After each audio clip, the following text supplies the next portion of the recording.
Daily മീഡിയയിലേക്ക് സ്വാഗതം. സംസ്ഥാനത്തെ പോലീസ് സേനയിലെ ഒരു ഉദ്യോഗസ്ഥൻ കൂടി ആത്മഹത്യ ചെയ്തു. പിറവം പോലീസ് സ്റ്റേഷനിലെ senior civil police officer Ramamangalam സ്വദേശിയായ ബിജുവിനെയാണ് ആത്മഹത്യ ചെയ്ത നിലയിൽ കണ്ടെത്തിയത്.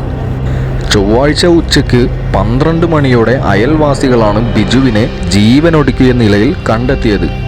മൃതദേഹം പിറവം താലൂക്ക് ആശുപത്രിയിലേക്ക് മാറ്റിയിട്ടുണ്ട്. ഇക്കഴിഞ്ഞ ദിവസമാണ് അരീക്കോട്ടെ സ്പെഷ്യൽ പോലീസ് ക്യാമ്പിൽ പോലീസുകാരൻ നിറയൊഴിച്ച് ജീവനൊടുക്കിയത്.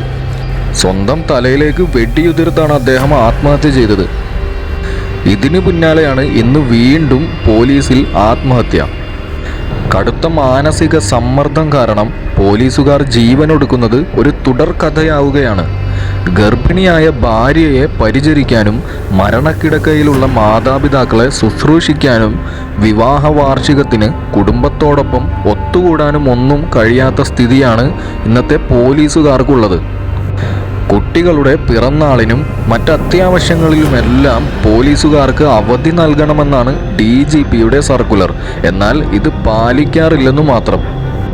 2016 മെയ് മുതൽ 2024 ജൂൺ വരെ സംസ്ഥാനത്ത് 130 പോലീസ് ഉദ്യോഗസ്ഥരാണ് ആത്മഹത്യ ചെയ്തത്. 300ഓളം ആത്മഹത്യാ ശ്രമങ്ങളുമുണ്ടായി. 900-ലേറെ പോലീസുകാർ സ്വയം വിരമിക്കൽ അപേക്ഷിച്ചു.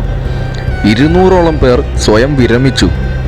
ജോലിഭാരവും മാനസിക സമ്മർദ്ദവും താങ്ങാനാവാതെയാണ് ആത്മഹത്യകളിലേറെയും. പക്ഷേ സർക്കാർ പറയുന്നത് കുടുംബ സാമ്പത്തിക പ്രശ്നങ്ങളാണ് മുഖ്യ കാരണമെന്നാണ്. 8 മണിക്കൂറാണ് ഡ്യൂട്ടി എങ്കിലും 12 മുതൽ 18 മണിക്കൂർ ജോലിയുള്ള സ്റ്റേഷനുകളുമുണ്ട്. ഇതിനൊപ്പം മേലുദ്യോഗസ്ഥരുടെ വേട്ടയാടലും അധിക്ഷേപവും നിസാര കുറ്റങ്ങൾക്ക് കടുത്ത ശിക്ഷയും.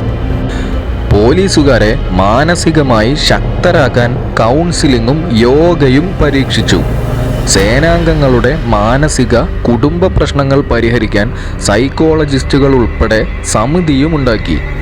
ഇതൊന്നും കൂടാതെ മാനസിക സംഘർഷമുള്ളവരെ കൗൺസിലിങ്ങിന് അയക്കാനും ആ കാലയളവ് ഡ്യൂട്ടിയായി കണക്കാക്കാനും DGP ഉത്തരവിട്ടു. എന്നിട്ടും ദുഃഖകരമായ സംഭവങ്ങൾ ആവർത്തിക്കുകയാണ്. ജീവനൊടുക്കിയവരിൽ 2 DYSPമാരും 7 CIമാരും 19 SIമാരുമുണ്ട്. പോലീസ് പരിശീലനത്തിൽ സ്ട്രെസ്, ഫിനാൻഷ്യൽ മാനേജ്മെന്റ് പാഠ്യവിഷയങ്ങളാണ്.